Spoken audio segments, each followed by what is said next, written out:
하나님의 은혜가 여러분들 가운데 함께 하시기를 주님의 이름으로 축복합니다. 내일 또 새벽 기도회 합니다. 내일 토요일입니다. 토요일 날도 계속해서 진행합니다. 자, 우리는 어제 안디옥 교회에 대한 이야기를 했습니다. 우리가 4개의 이스라엘 지역에 있는 교회들 우리가 살펴봤었지요. 예루살렘 교회, 사마리아 교회, 가이사랴 교회, 그리고 이 안디옥 교회까지 살펴봤습니다. 근데 이 가이사랴 교회와 안디옥 교회는 이방인들로 구성된 교회였어요.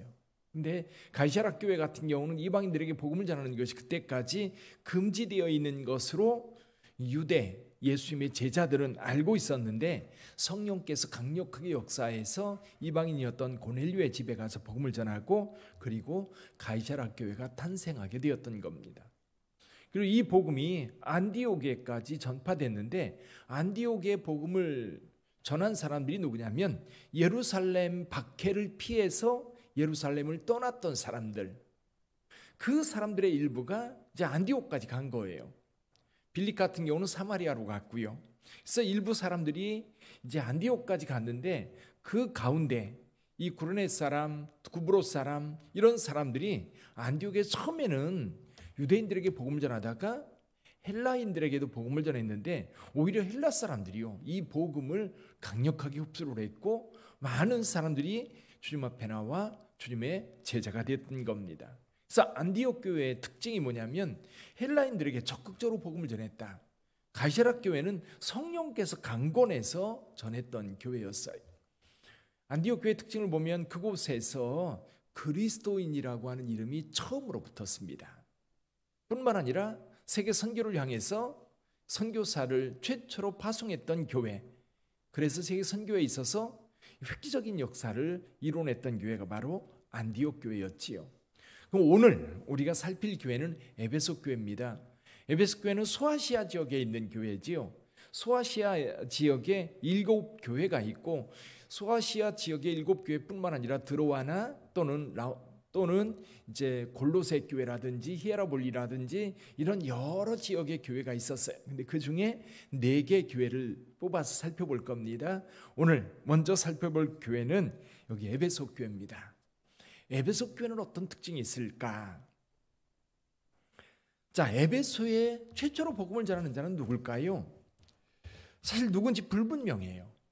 사도 바울은 2차 전도 여행 때 고린도에 가서 1년 반 정도 사역을 하다가 돌아오는 길에 에베소에 잠깐 들릅니다. 근데 이 에베소는요, 굉장히 큰 도시였어요. 일찍부터 무역이 발달한, 상업이 발달한 그런 도시였습니다. 근데 지금은 내륙으로 깊숙이 들어와 있어서 이제 항구가 아닌 것으로 보이는데, 이때 당시만 해도 항구였어요.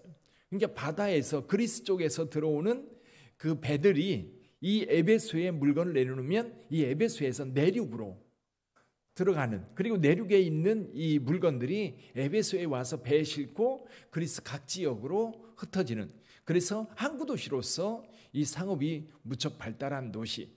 근데 이 에베소라고 하는 도시를 유명하게 만든 것이 한 가지가 있었습니다. 그게 뭐냐면 아데미 신전이었어요.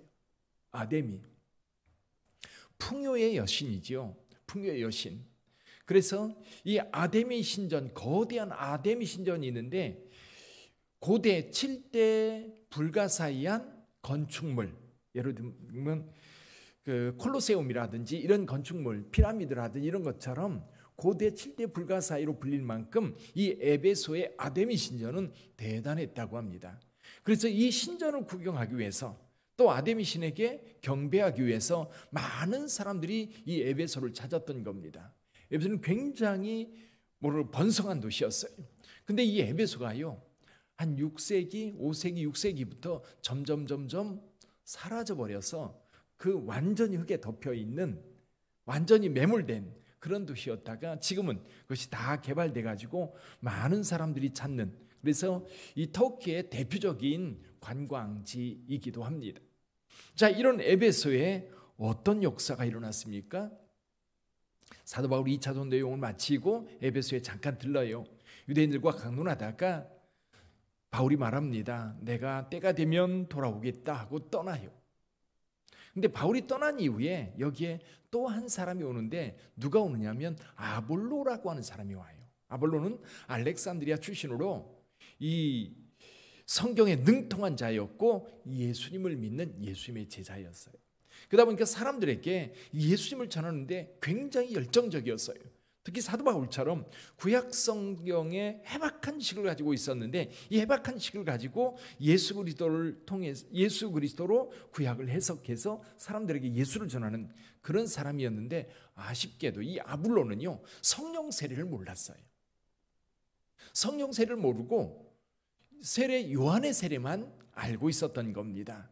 이게 뭔가 가르치는 것이 부족해요. 그래서 이 고린도에서 사도 바울과 1년 반 동안 같이 사역했던 이 브리스가와 아굴라가 바울과 함께 에베소에 들르거든요. 에베소에 브리스길라와 아굴라는 남고 바울은 떠납니다. 그래서 이 브리스길라와 아굴라가 아볼로를 도와서 같이 에베소 교회를 충성되이 섬깁니다.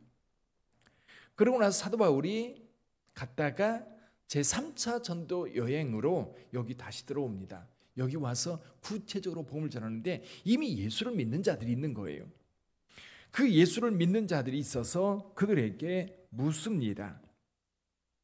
여기 19장 3절 4절에 보면 그 3절에 보면 이런 말씀이 있어요. 이르되 너희가 믿을 때 성령을 받았느냐? 이르되 아니라 우리는 성령이 계심도 듣지 못하였노라. 이게 성령 세례에 대해서 이 사람들이 듣지 못한 거예요. 그러니까 예수님께서 살아 계실 때 아니면 예수님이 십자가에서 죽으시고 부활하신 이후에 성령이 임하기 전에 아마 예루살렘에서 예수님 경험했던 사람들이 가서 복음을 전했던 것 같아요. 그래서 사도 바울이 그들에게 이렇게 성령 세례에 대해서 물을 때에 성령에 대해서 물을 때 그들은 아무것도 몰랐습니다. 다만 세례 요한의 세례만 알 뿐이었다. 근데 그들에게 사도 바울이 하나님의 말씀을 전할 때에 그들에게 성령이 임합니다. 성령이 강력하게 임해요.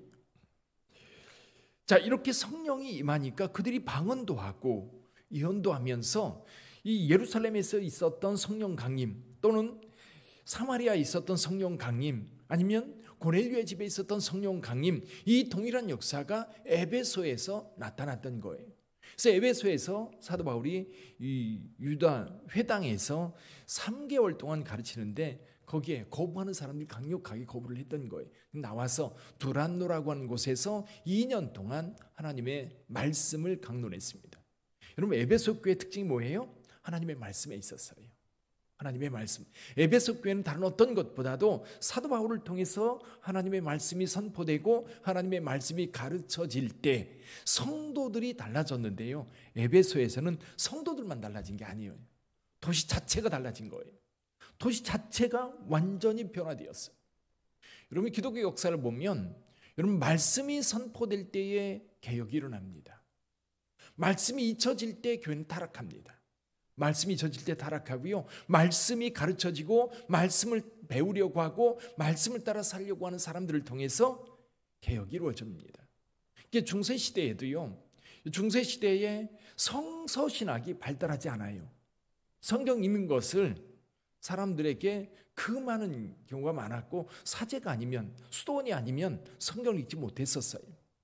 이게 종교개혁자들 가운데 루터라든지 칼빈 이런 사람들이 존경했던 사람이 한 사람이 있어요. 버나드입니다. 성 버나드 같은 경우도 중세시대의 수도사였지만 성경을 연구했어요. 아가서를 연구하고 시편을 연구하고 하나님의 말씀을 연구할 때에 종교개혁자들하고 다르지 않은 신앙을 가지고 있을 수 있었던 거예요. 종교개혁자들 이전에도 마찬가지예요. 보헤미아 흡수라든지 이런 사람들 사보나롤라라든지 이런 사람들은 성경을 연구할 때에 그때 당시 교회를 개혁할 수 있었어요. 종교개혁자들의 특징이 뭐예요? 성경 연구예요. 요한 웨슬레의 특징이 뭐예요? 성경 연구예요. 우리 한국교회도요. 하나님의 말씀을 배울 때에 부흥했어요. 부흥회가 아니라 사경회를 할 때 크게 부흥했어요. 하나님의 말씀을 배울 때. 그러니까 한국교회에 성경 공부 바람이 분 게 언제부터냐면 80년대 초예요. 70년대 말부터 80년대로 넘어간 대학생 성경운동이 일어나면서 이 한국교회가 크게 부흥하기 시작합니다. 오늘날도 마찬가지예요. 교회에서 하나님의 말씀이 제대로 가르쳐질 때 어떤 일이 있는지 두 가지가 있었습니다. 한 가지는 이 마술을 행하는 사람들이 있었어요. 근데 여기 제사장 스게와라고 하는 제사장과 그 7 아들들도 마술을 행하는 사람들이었습니다. 이때 당시에 마술은 속임수거든요. 요즘에는 과학이라고 해요. 그리고 근데 이 사람들이 이 사도 바울이 복음을 전하면서 예수의 이름으로 행할 때에 기적이 일어나고 예수의 이름으로 행할 때에 귀신들이 쫓겨나는 모습을 봤어요. 그래서 여기 악귀 들린 자에게 가서 이렇게 얘기를 합니다. 시험 삼아 악귀 들린 자에게 주 예수의 이름을 불러 말하되 내가 바울이 전파하는 예수를 의지하여 너희에게 명하노라. 바울이 전하는 예수, 자기가 믿는 예수가 아니라 바울이 전하는 예수의 이름으로 귀신에게 명했습니다. 그런데 그 귀신이 어떻게 해요? 여기 그 15절에 뭐 이렇게 말합니다. 악귀가 대답하여 이르되 내가 예수도 알고 바울도 알거니와 너는 누구냐 하면서 달려들어가지고 이 스게와의 아들들이 이 귀신 들린 자에게 제압을 당해서 이 벗은 몸으로 그 집에서 도망쳐 나오는 웃지 못할 일이 벌어졌던 겁니다. 근데 이 소문이 에베소에 팍 퍼졌어요. 그러니까 이 마술하는 사람들이 완전히 깨갱한 거예요. 마술하는 사람들이 자기네들이 속임수라고 하는 것이 다 드러난 겁니다. 능력이 없다는 것이 드러나는 거예요. 그래서 마술하는 사람들이 그들이 마술에 관련된 책 다 모아다 불살랐는데 그 책값이 5만이나 되었다. 5만이라는 얘기는 뭐냐면 5만 데나리온입니다. 은전 하나, 은 하나 이거거든요. 5만 개. 엄청난 거예요. 마술하는 사람들이 자기네들이 틀렸다, 잘못됐다라고 하는 것을 깨달아 알았던 겁니다. 또 한 가지 사건이 벌어져요. 이 아데미 신전이 있다고 그랬지요. 많은 사람들이 아데미 신전을 보기 위해서 그리고 참배하기 위해서 찾았는데 그러면 많은 외국 사람들이 와가지고 거기에서 아데미 신전을 구경하고 거기 장사꾼들이 파는 기념품이 있죠. 기념품 가게에서 뭘 샀을까요? 아데미 신상을 사는 거예요. 아데미 신상 가운데 은으로 만든 신상이 굉장한 값어치가 있었고 그리고 사람들에게 인기가 있었어요. 근데 이 은 세공업자들이 가만히 보니까 사도 바울이 이 교회에서 이 신상은 이건 우상이지 신이 아니다. 사람들 사이에 퍼져나가는 거예요. 그 은덩어리가 무슨 능력이 있겠어요? 무슨 힘이 있겠어요? 그러니까 저 만들어진 것들은 우상, 즉 사람의 손으로 만든 것이지 신이 아니다라고 하는 것이 이 도시 안에 퍼지면서 이 은세공업자들이 자기네들의 사업에 지장이 있을까 봐 아마 이미 영향을 받고 있었을 거예요.